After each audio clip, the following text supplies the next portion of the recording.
You are listening to PeakOneSports. All right. What is up, everybody? Welcome to this week's episode of the Sports Page. I am Dan Boyer, aka Neon Super Shrimp. Joined this week by, always on this side, I always get it confused, Chris Robb. Chris, so glad to have you back, man. I'm sad we don't have anybody else here today, but I got you, and that is enough. You know, that is enough for me. Yeah, man, I appreciate it. Yeah, man, I've been good, man. I've been just so busy, just ending the school year, coaching and everything. So life's just been kind of a little hectic, thinking about moving back home to Dallas. So there's been a lot of moving parts, but definitely glad to be back on. Hopefully, I can kind of keep this thing going, back on a weekly basis for sure. Yeah. What part of Dallas you from? Garland. Godly? Garland. Okay, my bad. I thought you said Godly. I was like, oh, that's not far from us right here. Oh yeah, no. Yeah, I'm from Garland. I went to Saxe High, so definitely from that area. I'm familiar with all of Dallas for sure. For sure. Kind of just figuring everything out, trying to make the right move. But I'm my family's there, and I'm excited to get back. Yeah. No, for sure. My girlfriend and I have those same conversations. I got family in Michigan. She's got family in Colorado, which is where she's originally from. So we talk about moving out that way every once in a while, just for opportunity, But being closer to family is always a big kind of driving factor for me, anyway. I like to be close to family. So. Yeah, me too. Especially just getting older and just kind of just like. I kind of just want to be around my family. My little brother's getting older. My parents. So, going back home to familiar territory would be dope. So, just hopefully everything works out. Yeah. Plus, we can get together for some games and stuff. That'd be awesome. Yeah, for sure. Especially the Rangers are going to be well in season come, because I'm thinking about midsummer, so July. So they'll be well in season. We can definitely, maybe do a live show at, somewhere. That'd be dope. Yeah, right. That would be cool. That would be awesome. Yeah. All right. Well, before we get into the handful of topics I got kind of set aside for us this week, we'll go ahead and shout out these partners and sponsors. How's your betting been doing, man? You been getting any help? Yeah, I've been getting a lot of help, actually. I use with my guys at Betalytics. Definitely tap into them. I've made pretty much, for sure made all the money I made paying for the service and more, using Betalytics. You guys use promo code PEAK1. You guys get 25% off. Don't go with your gut, go with Betalytics. Awesome. And then right here in Cleburne, Texas, we have the Dapper Dog Academy, standing out as the top-notch canine training institute located right here in Cleburne, Texas, and serving the DFW area. Owner-trainer Corey Bennett has nearly 10 years experience helping your canine companions become the best versions of themselves. With personalized training programs tailored to suit your pup's unique personality and needs, Corey's committed to helping your pet reach their full potential. Contact Corey and the Dapper Dog Academy on Facebook and schedule your consultation today. And then finally, Chris, did you ever order your Dubby? What'd you say? Did you ever order that Dubby sampler?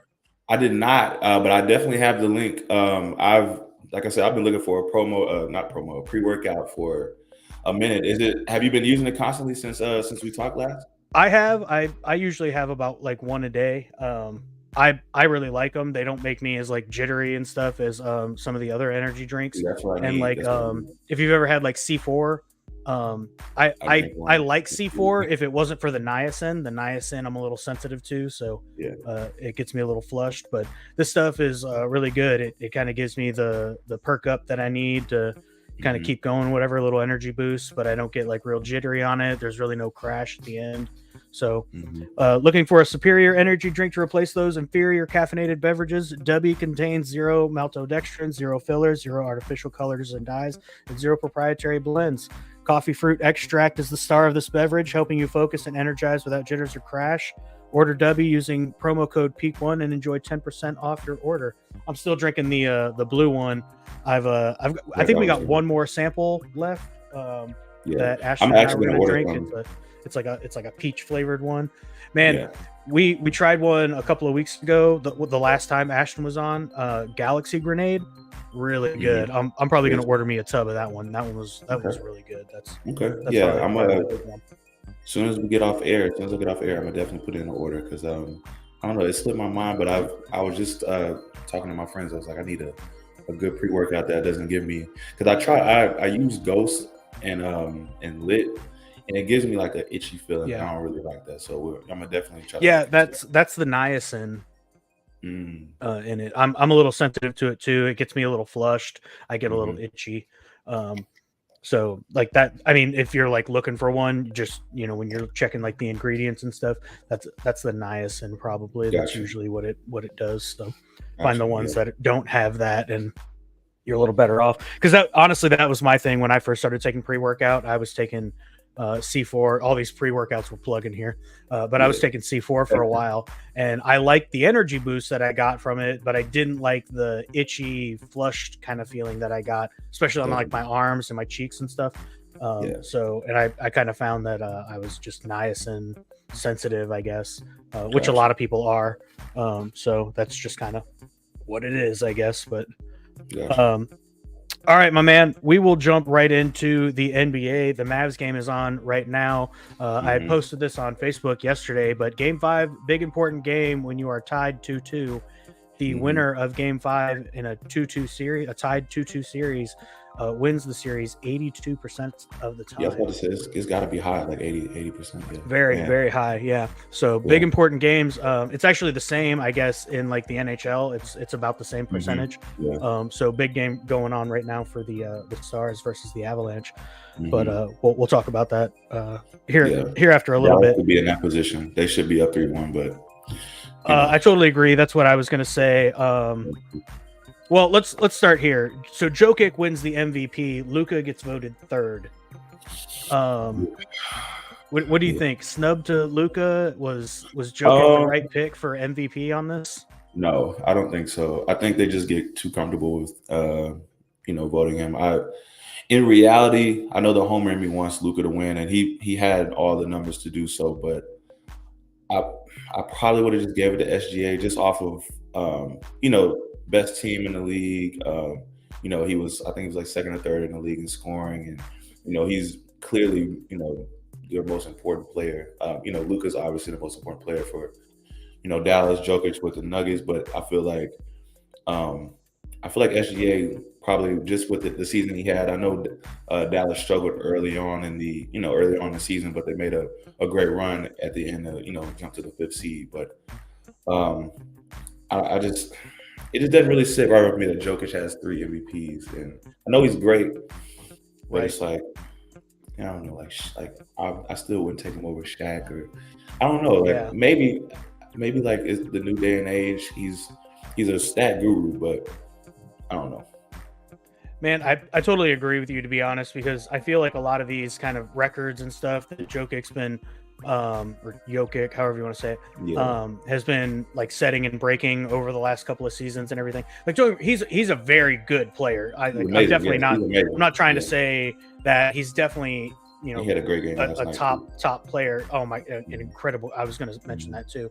But I agree when you go into the MVP voting and everything, is like by the numbers and the stats and everything up to that point, it just felt like Luka had the better performance, in my opinion. And to be honest, his numbers were just a little bit better than Joker's.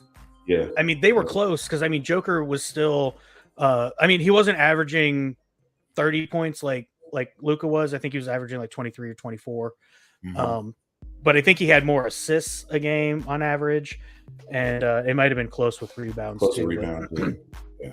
But I think he had him beat in assists, which I saw that they had mentioned on the game yesterday that Joker's on the leaderboard for like all-time assists in playoff games.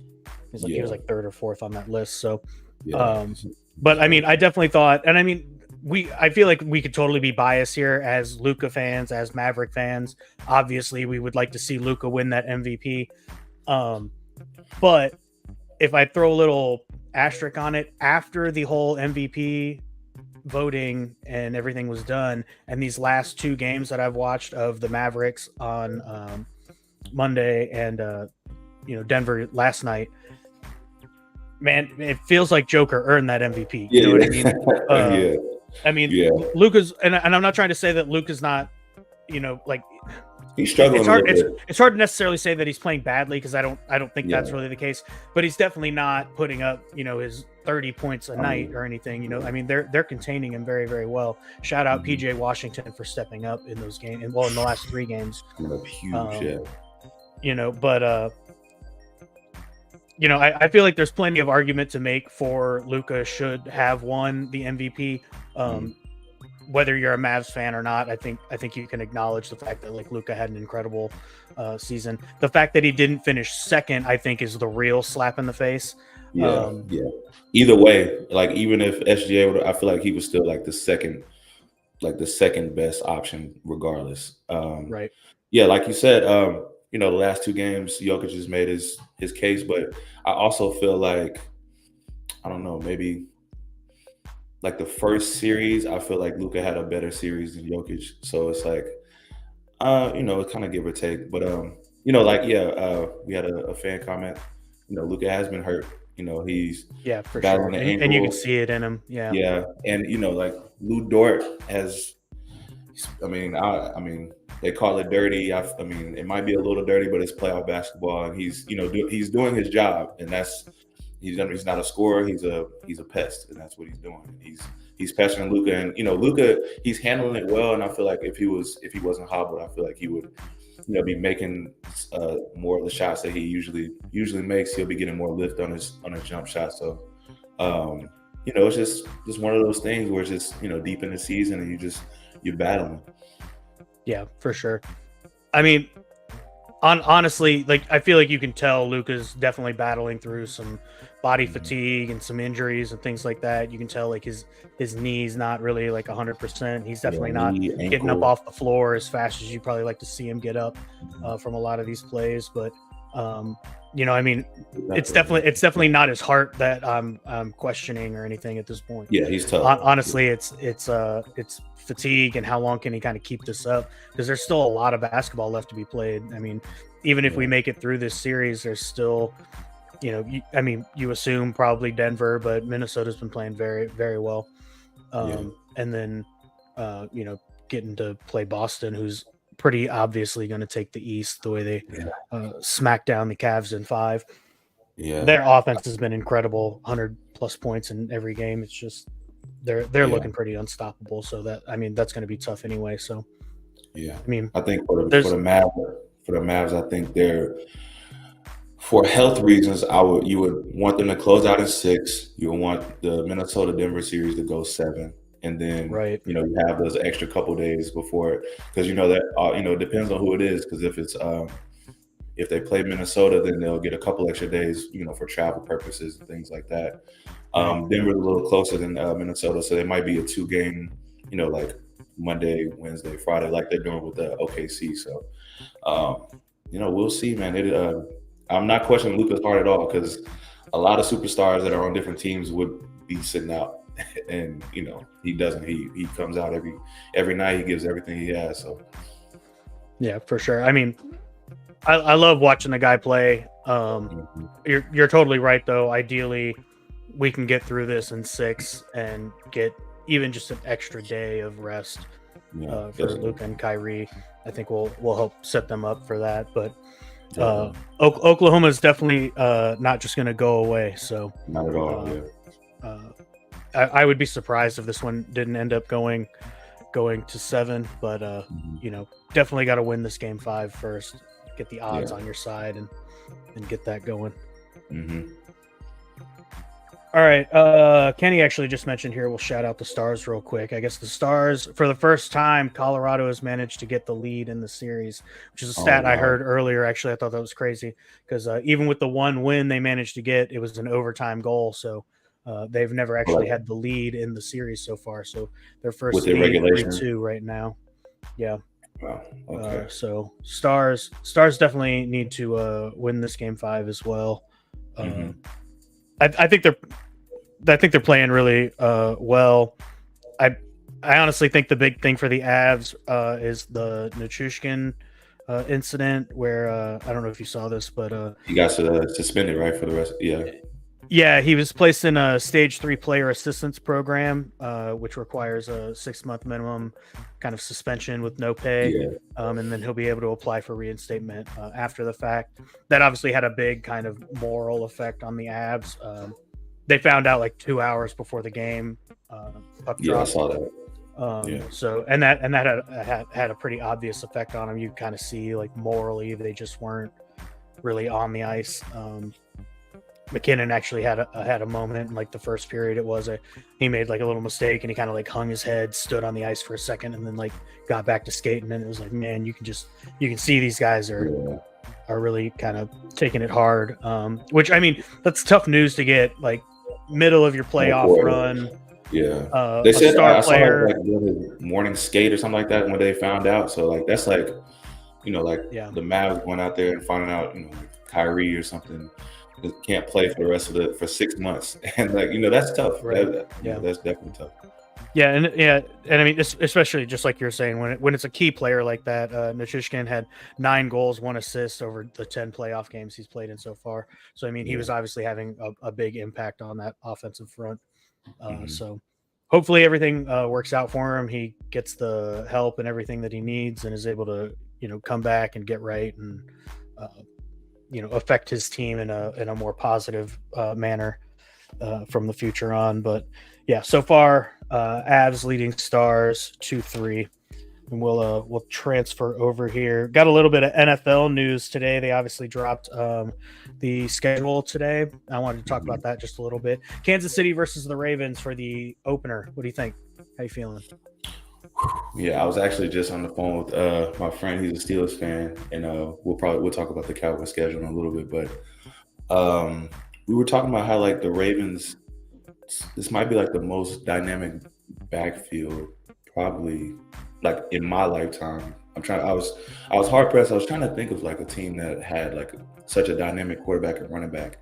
It's going to be a tough one. I feel like maybe the Ravens pull out a close one. I know it's the banner night and everything like that for the Chiefs, but I don't know. Maybe it's the Ravens' time. I've been saying that for years. They're kind of like the Cowboys in my opinion, but we'll see. I think they'll pull out a close one though. 4-2 Avs though. That's crazy.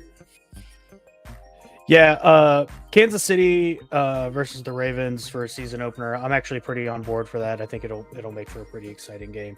Like you said, the Ravens have made some pretty good moves in the offseason and have a pretty dynamic backfield. So I think it'll make for a good season opener, which is always what I'm looking for. The problem I have is Jets at 49ers for the Monday night game. That first Monday night game. Yeah, that's terrible. I don't like that at all. For a primetime Monday night game, the Jets away at 49ers against one of the most dynamic defenses in the league. Maybe you make them play away. Come on. That's the Aaron Rodgers effect. I think just I don't really see that as going to be. It's got to be. It's because that's a blowout, right? I feel like that's like a 28-10 game. I just don't really see it being like a competitive game. But hey, salute to the Jets for making it prime time, first game of the year. So, yeah, I mean, and I don't know. It's not that I wouldn't watch this game on a Monday night, but why the first Monday night? Jets 49ers. I feel like there are just plenty of other matchups that you could have put in that Monday night slot. Rams Lions.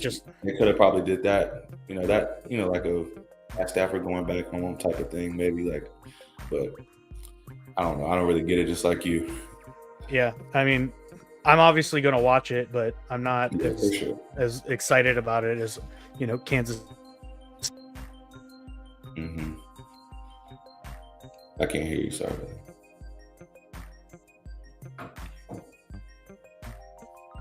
Can you hear me? I think you're muted.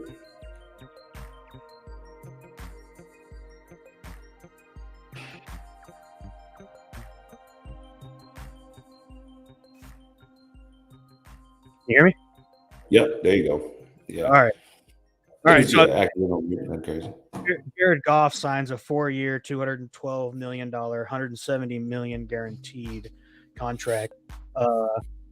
Win one playoff game for Detroit, and you get a long-term deal, I guess. Man, yeah, and he set the standard for, a future possible Cowboys Dak conversation. Was it, how much is that? 52 a year? 212 total, 170 guaranteed. So what? Yeah. 55 million. Yeah.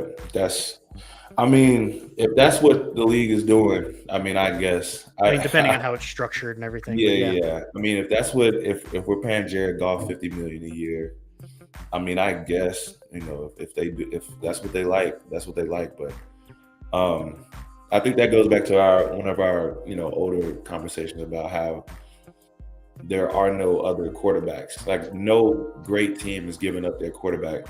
So it's like you're stuck with who you're stuck with at this point. So I mean, if you want to pay Jared Goff that much, I guess he probably means more to the Lions than we think. I mean, I definitely think Jared Goff managed to find a better fit with Campbell and the Lions than he had with the Rams, but and I don't know. In all honesty, I'm not sure I would be ready to give him this contract. I probably would have given him like a 2-year deal, but I'm not sure I would have given him 4 2-year 80 or something 200. Like that, maybe. Yeah, I don't know, just another season or two for him to at least take you to the playoffs again and get you like another win or two or something. I don't know, something to make you feel better about it. Maybe they hope giving him this contract, will make him comfortable and he'll be able to just kind of focus and play and get them where they're going. They're obviously making some of their best runs that they've made since, the early 90s. So, I mean, we'll see. I don't necessarily think this is the worst decision they could have made, for sure. Obviously, just kind of like I said, given your quarterback the reassurance that you believe in him and the steady paycheck and everything, kind of help him. It's a lot of money, man. For I don't know.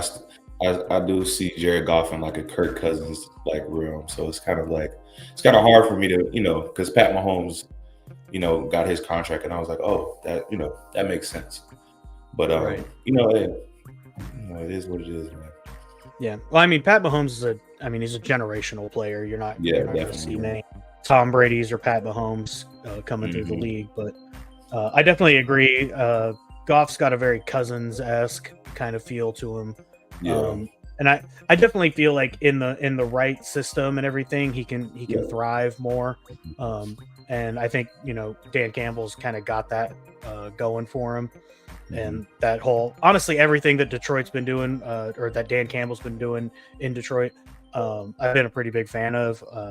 I think he's I don't want to call him the best coach in the league. I still think that's probably like Mike Tomlin still, but he's like a very creative coach. Yeah, as far as a coach that gets the most out of his players, he has to be at the top of the list. He's he's a coach that I feel like I would love to play for. So you don't really see that many coaches, for sure. Yeah, he definitely strikes me as a player's coach, for sure. Like he knows his guys and he knows how to use them properly, and he gets them.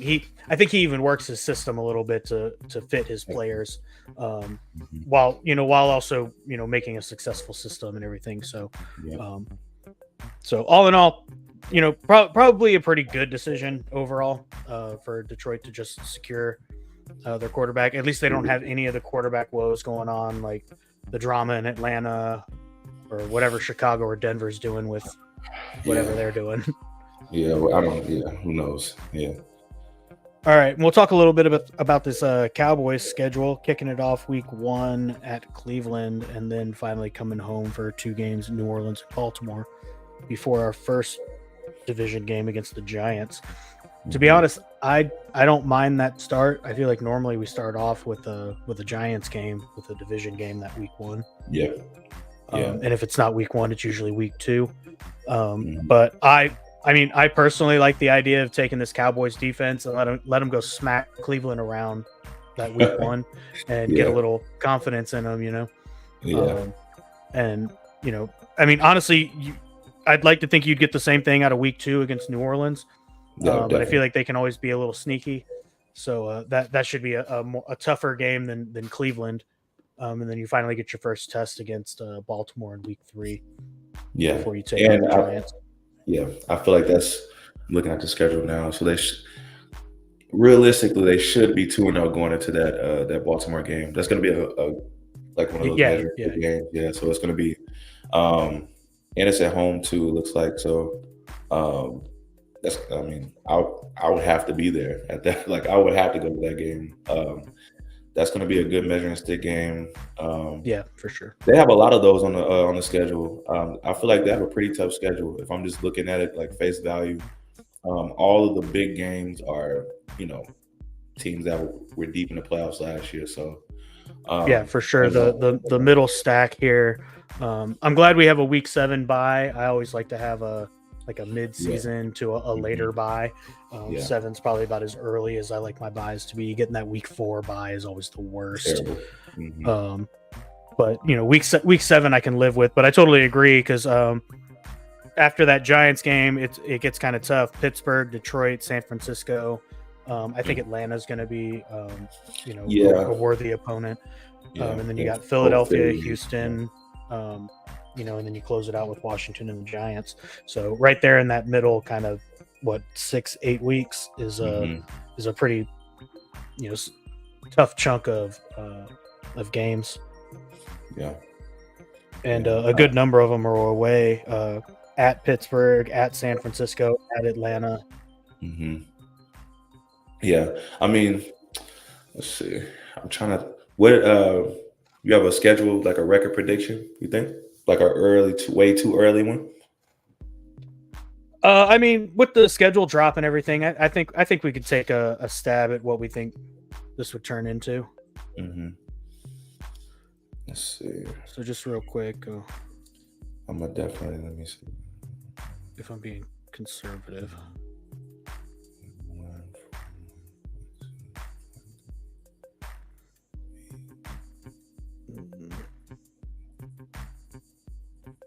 So what I got? 1, 2, 3, 4, 5, 6, 7, 4, 8, 4.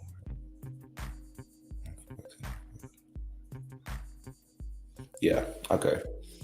So. All right. What do you got? I got 11-6.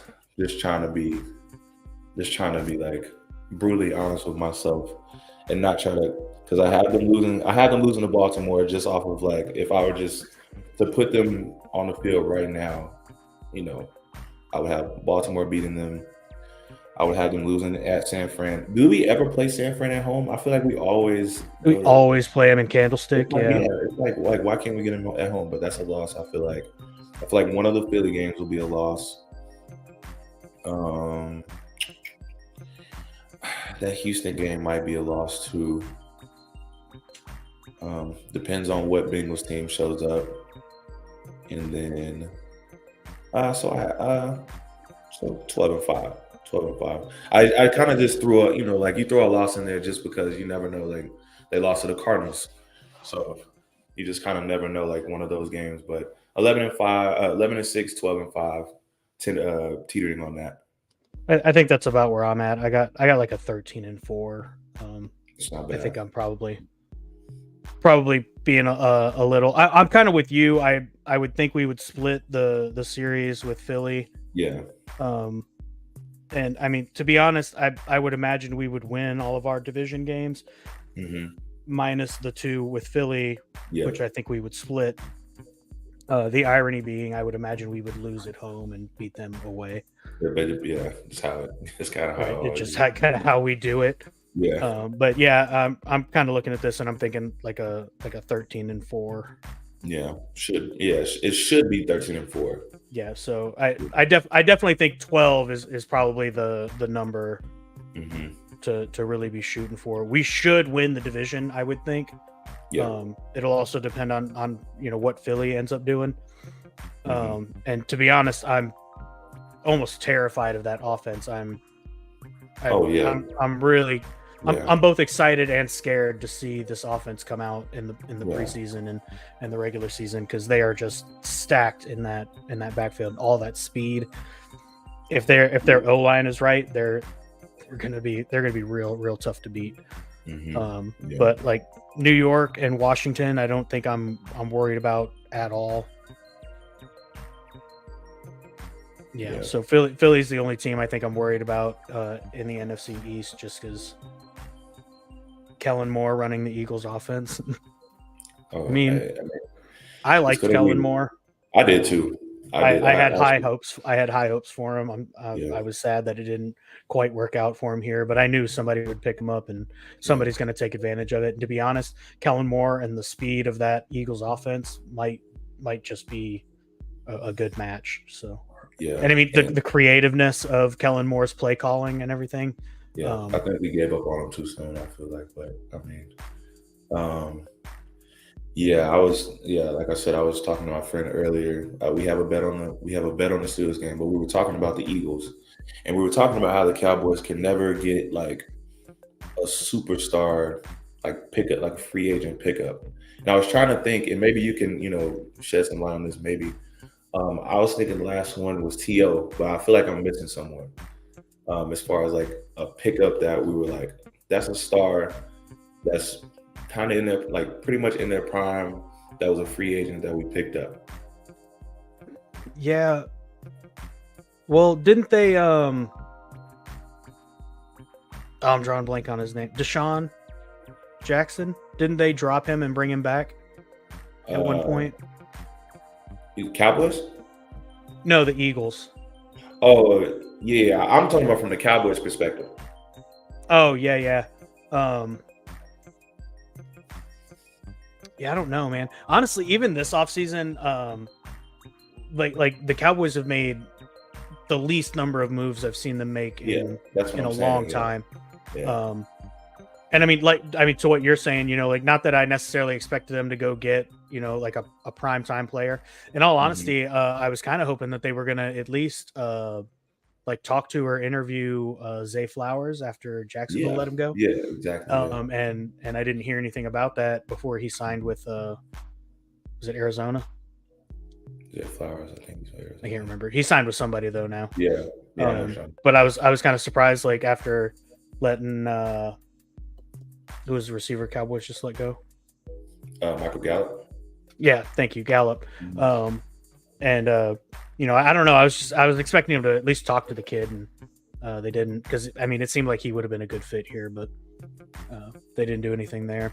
To be honest, I wasn't surprised that the Cowboys traded down in the draft either. Still managed to get the offensive lineman, or at least what I'm assuming was one of the 2 offensive linemen that they were eyeballing at that position anyway. So, but yeah.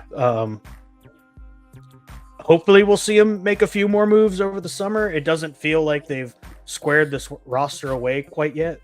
So, I mean, we'll see what they do. But I don't know. Bringing in Zeke for the backfield wasn't my favorite move, but it was an answer to the problem, I suppose.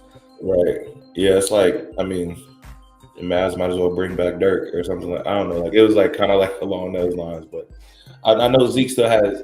He's not bad. He still has something to give. I feel like, obviously, not the home run hitter he was in his first couple of years in the league. Yeah, I mean, I definitely think he's past his prime, but definitely, and that's just like, it feels good to the heart for him to come back and Ezekiel Elliott, he's a Cowboy for life, but for sure. I mean, they love him here. I mean, they do love him here. They do. And I mean, I think he'll be fine if the Cowboys, kind of fix up the O-line issues that they've had. But I mean, I don't necessarily think that it was that, Pollard was such a standout running back last year. I think the O-line, did a lot for him and given, big holes. And so we'll see what happens with Zeke. I don't expect him to be an every down back either. I expect there to be a lot of, timeshare committee type backfield this season, which, if I'm being completely honest, I'm not a huge fan of, but I mean, it's usually because when you have a dual running back, committee running back thing going on in your backfield, you tend to have one guy who's your better blocker for pass plays, or your better pass catcher who can run those swing routes and things like that. It gives a way to play. Yeah, and it kind of tells you what's coming up. You're like, oh, Zeke's in. They're obviously not pass blocking. So I mean, just my opinion, I guess. I don't necessarily. I mean, I feel like Zeke's gotten better at pass blocking over the years, but he was definitely never a great pass blocker. His hands have definitely gotten better. He's gotten better at catching the ball out of the backfield. I mean, maybe that can be of some use to us depending on how we're aiming to use our offense. I mean, Lord knows Cowboys love to throw the football even when we got the lead. So, I mean, we'll see what happens, but all in all, I mean, I'm always excited for the Cowboys. I think I'm finally over the playoff woes that we just went through a few months back. And I'm finally ready to get back into football come August time and everything. So, just shook them off probably a couple weeks ago, but right. Yeah. Just a couple weeks ago. I'm still fresh off of it. Right. All right, man. You got to get out of here.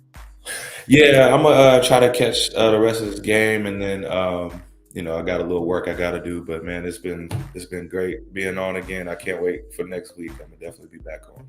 Yeah, for sure. Hopefully, next week we'll be talking about Mavs and Stars in the next round of the playoffs. Next round, and, both Western Conference Finals. Let's hope so. Yeah, keep that American Airlines Center packed and busy for the next few weeks. I'm ready for it. But all right, man, we appreciate you being on here. Yes, sir. Take care, man. See you guys. Yeah, man. See you next week. All right, Peak One. I got a few more things that we can kind of talk about a little bit here. I'll give the games a quick update here. We still got Dallas trailing the Avalanche by 1 in the third, just under 7 minutes to go, 4-3 on that one. And halftime for the Mavericks Thunder game, Mavs leading by 10, 54-44. So looking okay for the Mavs right now. Hopefully they can hold on to that lead. I'm pretty sure in the last game on Monday they had a 10 or a 12 point lead going into halftime and ended up giving up 14 in the fourth quarter. So let's go Mavs. Keep that up. Keep that going. Let's see what else we got. That's right. I wanted to talk a little bit of Rangers on here, man. Rangers finally snap a 5-game losing streak, I believe. Let's just make sure that they actually won that game. Yep, 4-0 against the Cleveland Guardians. So finally snapped a 5-game losing streak. Get off of that. They were swept by the Rockies this last weekend. The bats have definitely cooled off. When I last looked, Jonah Heim is actually has the highest batting average for the Rangers right now at a 281. So Rangers definitely struggling from behind the plate. I think the biggest issue for the Rangers, though, is coming from our injury plagues. I've just got a list of guys here. This isn't even the complete injury list, but just what I have written here. Max Scherzer was actually just moved from a 15-day to 68-day injury list after having a setback from throwing. So he is no longer going to be back until maybe next month. I think I saw the earliest he can actually come back would be the end of May because they moved him to 60-day IL. Eovaldi is still on 15 days. Sabor is on 15 days. Dunning also on 15 days. These are all pitchers that, we could definitely use their help, at this point. Wyatt Langford, Justin Foscue, and Evan Carter just went on day-to-day injury. So the 3 star rookies for the Rangers are also missing for a fair amount of time. Wyatt Langford should be back soon. He's on 10-day. Justin Foscue, however, is on 60-day. And then Evan Carter, like I said, is day-to-day at the moment. So, man, these injury woes for the Rangers are honestly the most surprising thing for me is the fact that the Rangers are still over 500 with tonight's win. The last time I looked, they were, let's see if I can find it real quick.